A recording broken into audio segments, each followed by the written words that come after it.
Hey guys, so I've had some requests for a tutorial on how I do my braided wreath. And that's just a braid that goes around both sides and I wrap it around and bring it. So if you know how to French braid, you can do this. I have people all the time say, oh my gosh, that looks so hard. I could never do that on my hair, but you can, and it's so easy.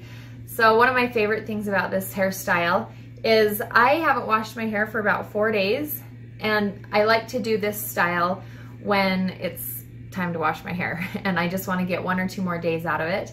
And I sleep in this and I wear it the next day a lot.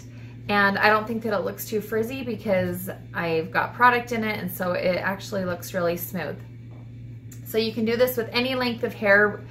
Usually past your shoulders is easier. Mine's about to my mid-back, so it's a little bit easier, you know, to hide the tails. But I'm just gonna show you how I do it, and hopefully you can try it out, and I wanna see your pictures if you do it and it works out.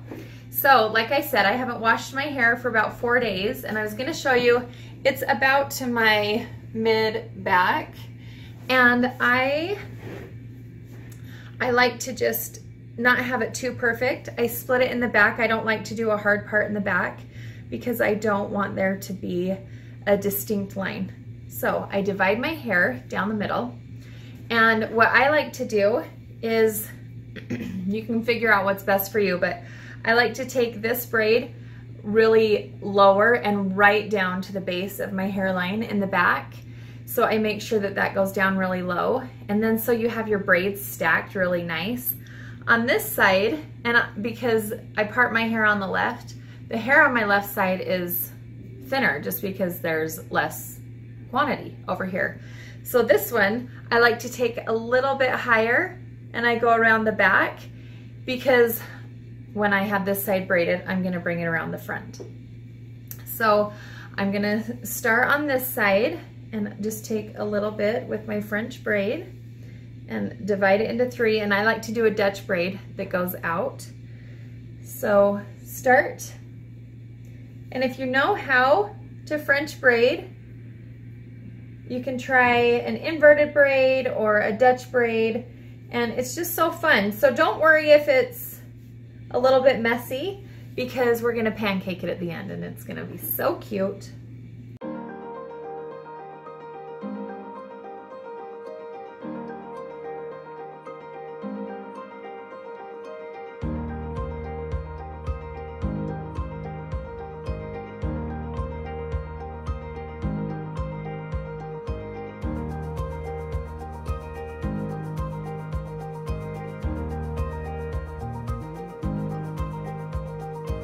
Okay, so once I get back here, I try to bring it all the way to the back, and then I do a tighter braid. Make sure that you're trying to get it back there. And it's like way slick to my head right now, but we're gonna fix that and it'll look really pretty. But you wanna have a nice tight base.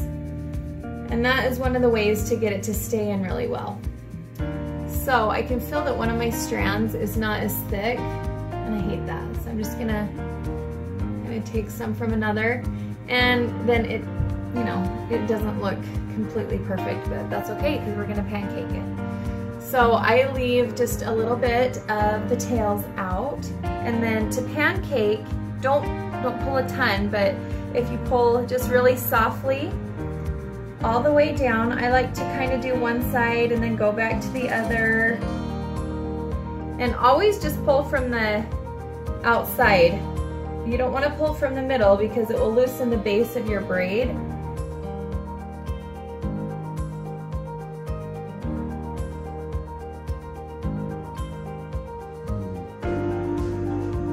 So now when I get to the ends, I braid as far down to the end as I can.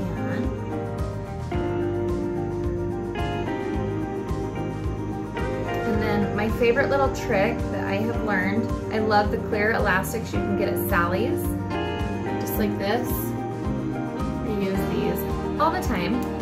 So I wrap it around the end a few times, and then something to hide the tails, I just do a little half pony like that at the end. Okay, So then I feel like I need to kind of stand up for this part. Then I just really pancake it.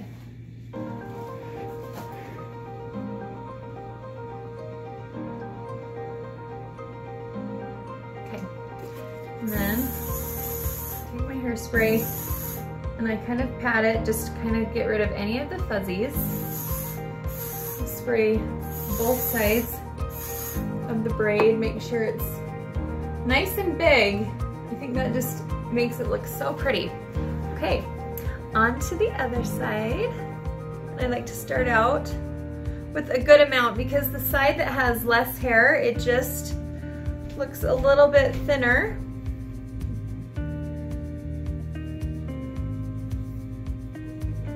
And I haven't ever done this with an inverted braid, but I bet it would be pretty. I just love the Dutch braid that goes out. I feel like it adds a lot of dimension to it.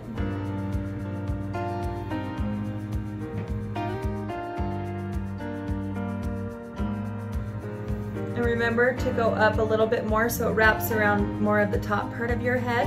I'll show you at the back.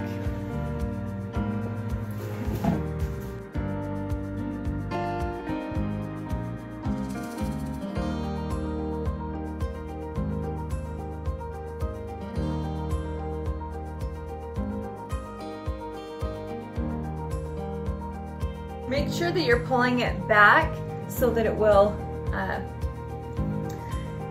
when you wrap the tail around, it's not gonna have a big bump. You can always fix it with bobby pins, but it's it's better, I think. The less bobby pins, the better. Okay. I have a stray, little straggler. All right, so I'm gonna braid this down.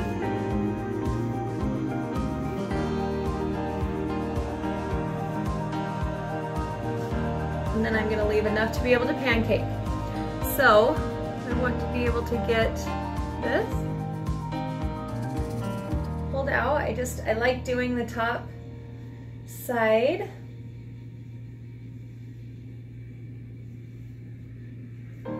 And you can't really pancake too much, especially if you have thin hair.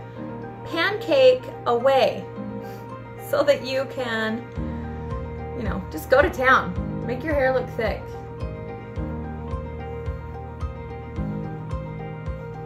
I love this hairstyle. I know I said that, but it's always so funny. People are like, oh, I just could never do that. But look at how easy this is. It's basically just 2 French braids. And then it looks all fancy. And I love fancy hair. Alrighty. Okay, so I'm gonna pancake this little itty bitty part. Get my other elastic. All professional people put elastics in their mouth. Don't you know? Yeah. That's just one of those habits. I don't know how to do it any other way. And did you guys see my lip scents? I love this color. It's Dawn Rising. It's so pretty. Okay. So I've got my little half pony there, and I'm just gonna like adjust everything and make sure that it's nice and full. Spray. Okay, so I'm gonna show you what the back looks like.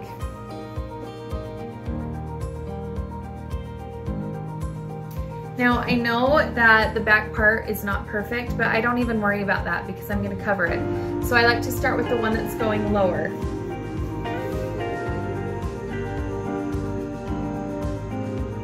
Take it around, and I want to bring it up. I pull it as tight as I can, and I tuck this behind. So if your hair is shorter and you bring it right here, tuck it under one of the strands of your braid. And when you use a bobby pin, side note, these are the best bobby pins. They are from Sally's, and they're just so nice and tight. I love them. So I'm gonna take my little loop here, and I'm gonna stick my bobby pin right through the end and go down straight. Hold that a little bit. and I want to hide the bobby pins so you don't see them. So I just lift up a little bit, make sure I get some of the braid and some of the hair that is right close to my scalp. Okay, so I'm gonna kind of fill around, leave that side, and then bring this one around. Tuck any hair in, and then bring it right above, and it's gonna come around this way. And again, if your hair is not long enough, just tuck it under into one of the pleats of the braid. Okay, so I'm gonna bring this one around, and I want to secure it on the top of my head. So I'm going under the braid, just get a little bit of hair and then secure it to the hair that's underneath it. Take my little thing here and hide it under the pleat of the braid. Now I'm 5'9", so I don't really have to worry about people looking at the top of my head. So I usually don't worry if the top, you know, if you can see some bobby pins, because usually I can see over everybody else. But just, you know, kind of try it a few different times. We'll put this braid or bobby pin in right there. I just like to secure a few places. Okay, now I've got to look at the back of my hair. Okay. So this piece right here, instead of worrying about it or rebraiding it, I'm just gonna tuck it down like this, and I'm gonna slide a bobby pin in there. And I'm gonna get some of the braid in there too.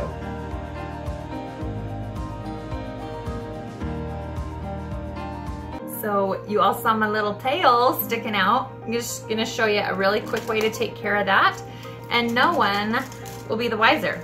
So I grabbed an extra bobby pin.